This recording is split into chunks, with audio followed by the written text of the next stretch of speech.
Estávamos andando no caminho certo. Aí começou todo o barulho de novo da luta, o CPI, tentativa de impeachment do presidente. Como é o barulho político? Está sendo antecipada a eleição. A eleição que é para o ano que vem foi antecipada para esse ano. Então isso naturalmente causa conturbação. Na última sexta-feira, em entrevista à rádio Jovem Pan, o ministro da Economia, Paulo Guedes, culpou a antecipação da disputa eleitoral por eventuais instabilidades no mercado. Segundo ele, o excesso de alguns atores seria responsável pela dificuldade para a aprovação de reformas. Guedes falou em um contexto marcado pela combinação de dados que preocupam: inflação e desemprego altos, dólar em sinal de elevação e redução das projeções de crescimento da economia para 2022. Mas, evidentemente, há outros fatores importantes além da crise política que contribuem para esse cenário. A China, por exemplo, acumula mais notícias após o ressurgimento de surtos de Covid. E a China divulgou dados da economia que mostram que o crescimento da produção industrial e das vendas no varejo desaceleraram e ficaram abaixo das expectativas do mercado em julho. Mais uma vez, os novos surtos do coronavírus estão entre os principais motivos, além das enchentes ocorridas no último mês, que acabaram prejudicando as operações das empresas chinesas. Mas como o Brasil não tem como influenciar a recuperação chinesa, cabe fazer o dever de casa. E nesse caso é importante voltar a falar do ministro Paulo Guedes. Quando ele tratou da instabilidade política, ignorou os ataques repetidos do presidente às instituições que geram tensão crescente entre os poderes. E mais no final de maio, o ministro disse ter chegado a hora de agir no ritmo de eleição. Numa entrevista à Folha de São Paulo, Guedes afirmou que após 3 anos contendo gastos, o governo partiria para o ataque, ou seja, abriria os cofres para despesas que podem ter efeito positivo sobre a popularidade do presidente, que fica menor a cada nova pesquisa. Além da generosa liberação de verbas para deputados aliados, a equipe econômica aposta suas fichas no modelo controverso para turbinar o Bolsa Família, o parcelamento das dívidas judiciais, os chamados precatórios. Então o que o governo está querendo fazer? Pegar esses 90 bi do ano que vem e parcelar em 10 vezes. O que é isso? Calote. Mas afinal, em que medida o mercado financeiro se preocupa com a crise política e com as sinalizações dadas pelo governo que ampliam o risco fiscal? De que forma o atual cenário afeta os principais indicadores da economia, como a taxa de inflação? E como o cenário eleitoral pode impactar as projeções daqui para frente? Esses são os temas do Ao Ponto desta quarta-feira. Eu sou o Roberto Maltic, estou com a Carolina Moran e nesse episódio conversamos com a economista e colunista do Globo, Zeina Latif. Fique com a gente.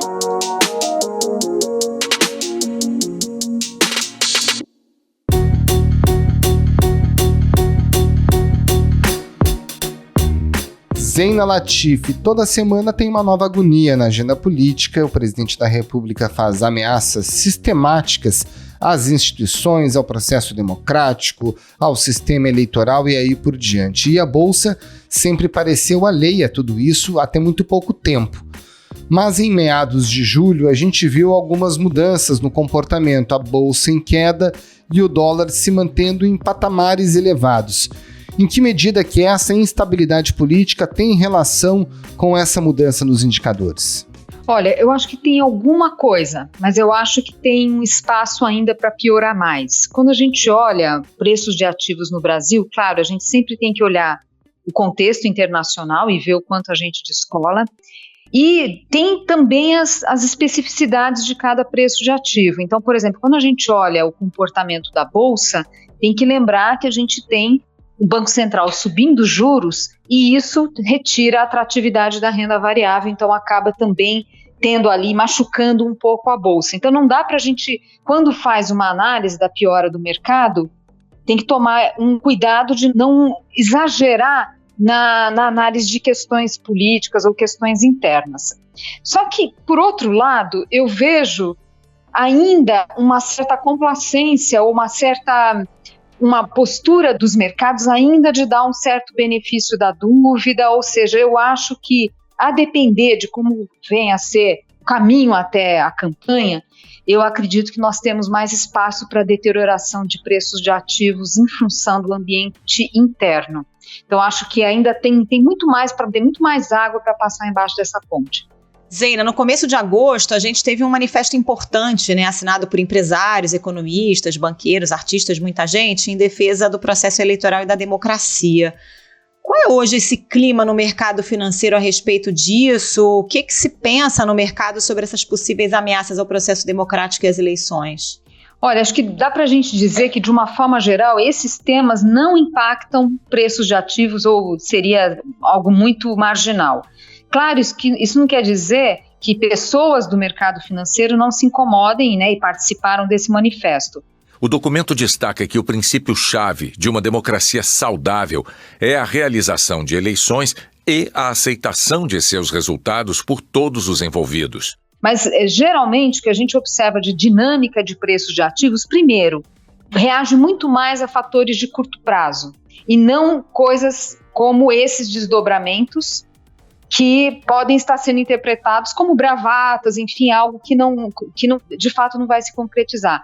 Lembrando que seria algo inédito, desde a nossa redemocratização, ameaças de retrocesso democrático não ocorreram, então seria um evento novo para o mercado financeiro. Eu não vejo isso como um fator que está no radar dos mercados. O que não significa que lá na frente não possa incomodar, mas hoje eu não vejo isso como relevante. O mercado financeiro, como eu disse, olha mais o curto prazo, muito mais pragmático, olha ali o balanço das variáveis que mexem na economia num curto intervalo de tempo. Nesse aspecto, aqui a gente precisa tocar na questão fiscal, porque os problemas na gestão fiscal, esse descuido que a gente está tendo, essas ameaças ou esses furos do teto de gastos, esses ataques às regras fiscais, que a gente vê diariamente notícias aqui e ali, que vão nessa direção de ou enfraquecer o teto, ou alguma regra fiscal, ou sempre nessa linha de produzir fragilidades aí nesse campo, O que a gente observa é que essa, na verdade, é a resposta de um governo fraco que perde popularidade, as taxas de aprovação do governo em queda, e a reação a isso tem sido via gastos públicos, via políticas fiscais. E aí sim, esse canal, ele é um canal que é mais direto, vamos dizer assim, para impactar preços de ativos, mas como eu já coloquei, acho que ainda é uma reação tímida à luz do tamanho da deterioração que a gente está tendo do regime fiscal. Eu acho que o mercado financeiro continua, de certa forma, dando algum benefício da dúvida, sempre procura analisar as notícias do lado fiscal de uma forma que eu acho generosa. Eu acho que o quadro é muito mais grave do que está sendo colocado. Então, por esse aspecto, eu acho que a gente tem ainda espaço para pioras adicionais dos preços de ativos, como eu já havia colocado.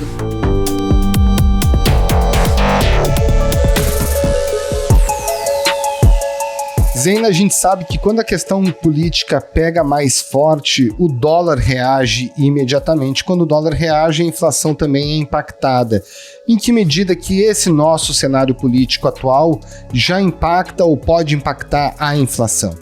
Olha, está muito associado a essa reação do governo, de um governo fraco, neste quadro. Quer dizer, além de atacar as instituições, além de ameaçar valores democráticos, atacar instituições democráticas, tem essa ambição, quer dizer, acaba tendo esse comportamento populista com vistas à eleição, e isso alimentando essa inflação e, obviamente, alta de juros do Banco Central, e isso acaba impactando de uma forma geral os preços de ativos e certamente o dólar também.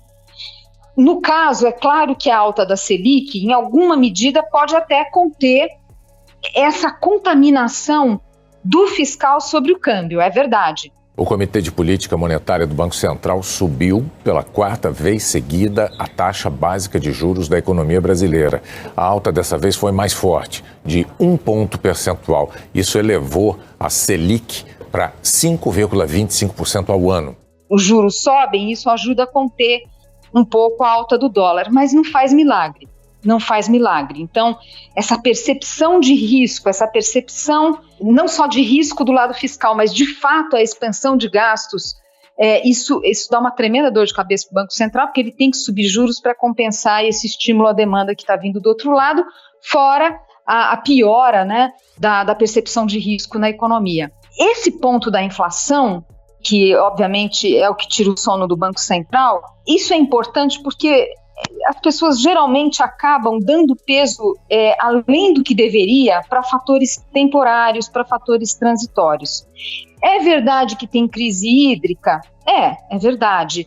Mas temos um problema de gestão, de governança no uso da água no Brasil e temos um problema de gestão séria do setor de energia? Sim. Então não é só a crise hídrica, tem algo mais. Não sei o quanto é o peso de cada coisa, mas não é só uma questão de falta de chuva. Tem um problema de gestão em todas essas áreas. Isso significa que nós temos um problema de potencial de crescimento no país. Isso também significa, portanto, que qualquer pressão inflacionária, qualquer choque inflacionário acaba gerando um impacto em cadeia muito maior nesse país que tem um potencial de crescimento baixo. E aí tem uma política fiscal colocando mais lenha nessa fogueira. Então, no fundo, o que eu estou falando é o seguinte, nós somos um país com restrições sérias ao crescimento, restrições de oferta, e o governo está inflando a demanda, porque é um governo fraco que busca ganhar a eleição. E não tem jeito, é inflação. Então mostra que temos erros de política econômica e não dá para dissociar esses erros da crise política.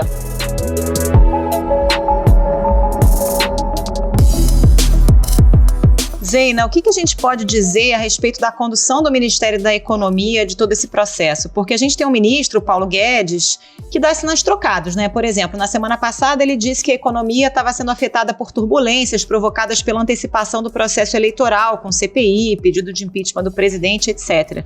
Mas o mesmo Paulo Guedes, lá atrás, no final de maio, também disse que o governo jogou na defesa nos primeiros 3 anos controlando as despesas, mas que agora vinha eleição. Frase do Paulo Guedes, nós vamos pro ataque, vai ter Bolsa Família melhorado, e aí ele faz a ressalva de que seria sem furar o teto, mas a gente está vendo aí algumas contabilidades criativas, né? Afinal das contas, o ministro está preocupado de fato com essa campanha antecipada e a repercussão disso na economia, ou ele também entrou nesse jogo eleitoral de 22, abrindo brecha aí para aumentar o risco fiscal?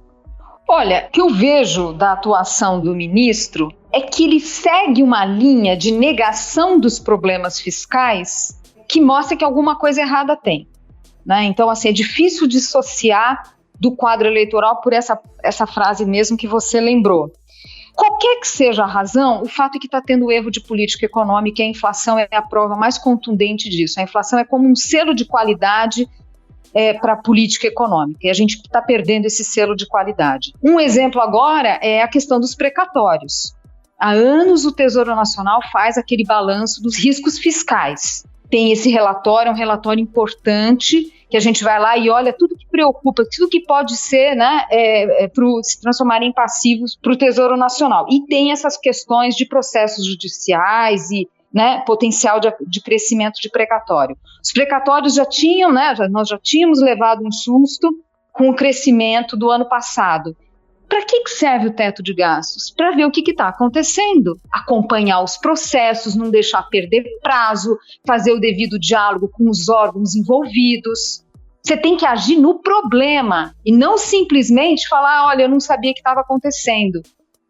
Daí você fala, mas mesmo que tivesse agido no problema, eu não ia dar conta. Tudo bem, mas pelo menos você fala, olha, eu tentei, né, melhorar essa gestão desses precatórios. Então, o que a gente vê é assim, não faz o uso do teto como deveria, né? Tem furos e o espírito do teto também é ferido. Ministro da Cidadania, João Roma, afirmou que parcelar o pagamento dos precatórios vai ajudar a efetivar o novo programa social, chamado agora Auxílio Brasil.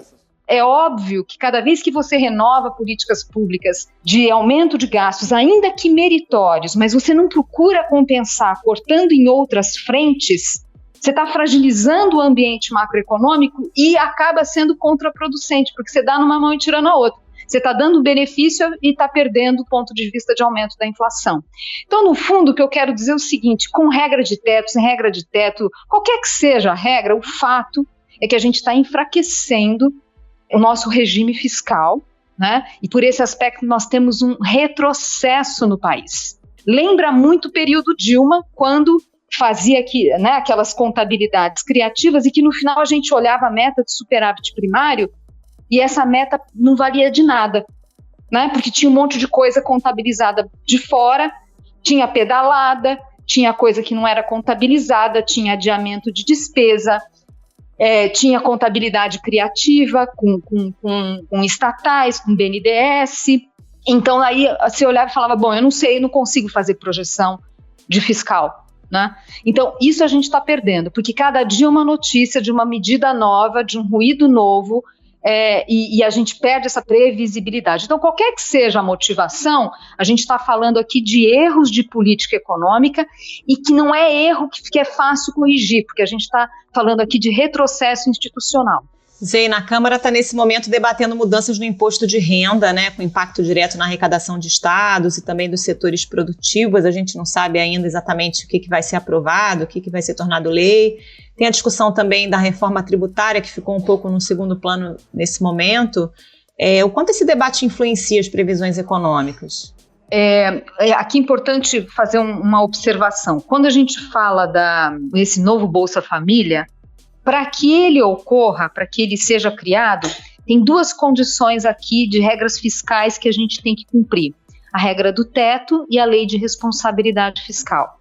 Com a regra do teto, você está dando um jeito já via precatórios. A lei de responsabilidade fiscal entra na taxação de dividendos, porque pela lei de responsabilidade você tem que trazer uma fonte de renda segura, perene, para financiar uma política também de caráter perene. Então, essas coisas elas estão amarradas, né? Agora, o que acontece é que nessa proposta do imposto de renda, várias concessões estão sendo feitas, né? Por exemplo, para profissionais liberais, tem também concessões que foram feitas ao mercado. Então, o mercado financeiro olha ali, né, o impacto ali de curto prazo, vamos dizer assim. Mas, de verdade, essa é uma reforma ruim, a gente está gastando energia num projeto ruim, que não resolve os problemas que pretendia resolver, né, inicialmente ali no projeto da Receita, não dá a devida progressividade para o imposto, reduz carga tributária para grupos que já são muito beneficiados, e do ponto de vista de efeito macroeconômico, é duvidoso aí essa troca, né, de queda, de redução do imposto de renda da pessoa jurídica e aumento de dividendo. A literatura sobre isso ela é controversa, né, porque um risco aqui, só para dar um exemplo, quando a gente fala em taxação de dividendo, da forma como está sendo proposta, não resolve as injustiças que a gente tem no sistema, mas tem mais do que isso. O que a literatura mostra, e aí, assim, não é consensual, mas muito mais trabalho nessa direção do que o contrário, é que a empresa acaba dando investimento, ou seja, reduz a distribuição, né, de dividendos, aumenta investimentos, mas investimentos que não faziam, que não eram em princípio planejados, ou seja, não tem o retorno esperado, não gera a produtividade esperada. E por outro lado, esse dividendo que mingou, que ficou mais modesto, é dinheiro que deixou de circular no mercado de capitais, por exemplo, para financiar investimento de outras empresas que têm que captar internamente.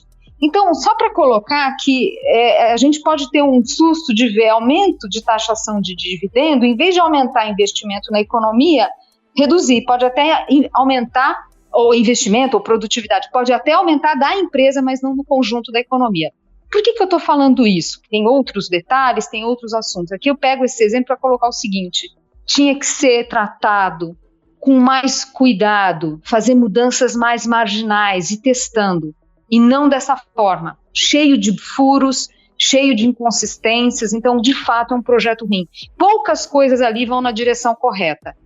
E, como se não bastasse, o ideal seria, sim, ter primeiro aprovado o IVA, né, que é onde a gente tem mais problemas, quer dizer, quando olha o nosso sistema tributário tão cheio de problemas, onde é o ponto mais crítico, que é o mais urgente, que é onde tem contencioso elevado, que gera mais distorções na economia do ponto de vista de alocação de investimentos, de produtividade, que é dor de cabeça para as empresas e, portanto, queda de produtividade da empresa e do país.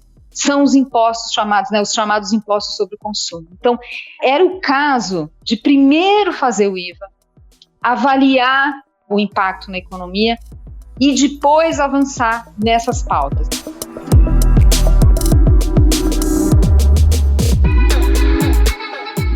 Zeina, para terminar, o que a gente pode prever sobre o crescimento da economia em 2022 nesse cenário que você traça para a gente?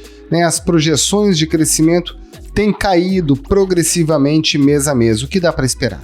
Olha, eu acredito que o potencial nosso de crescimento não é muito acima de 1%.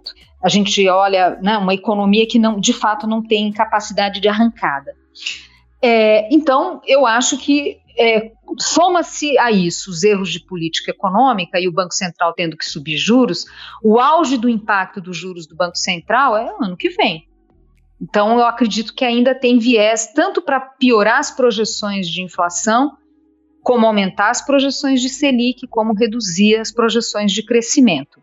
Agora, veja como essa equação do quanto a política impacta o mercado vai depender muito de qual vai ser a natureza da disputa eleitoral no ano que vem.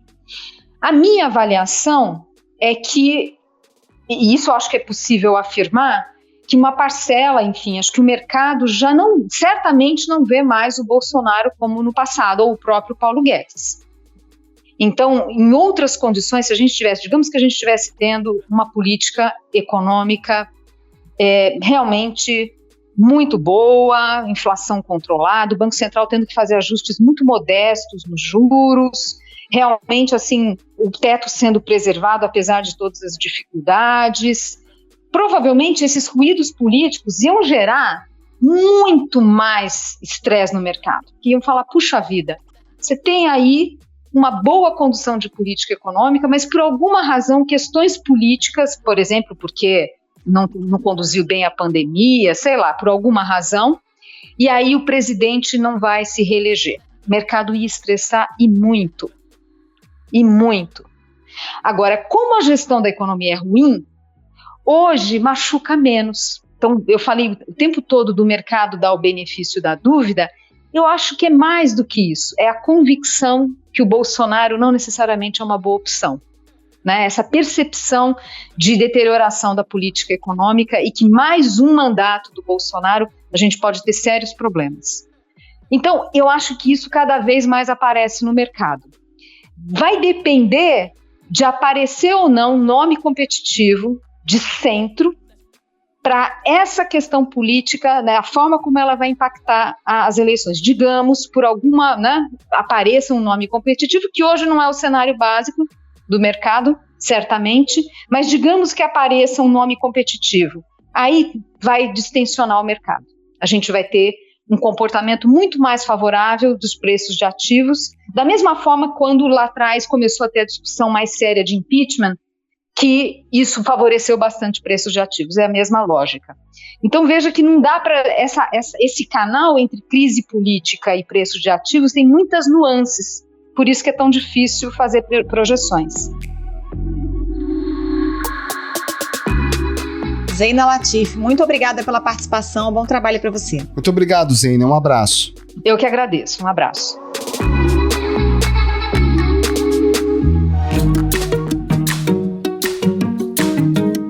Esse foi o Ponto de hoje, o podcast diário da redação do Globo. Nessa conversa a gente conta com a participação de toda a equipe do jornal, as mesmas pessoas que levam até você informação e análise de qualidade todos os dias. Quer saber mais? Assine o Globo. Acesse assineoglobo.com.br e confira todas as notícias e reportagens especiais.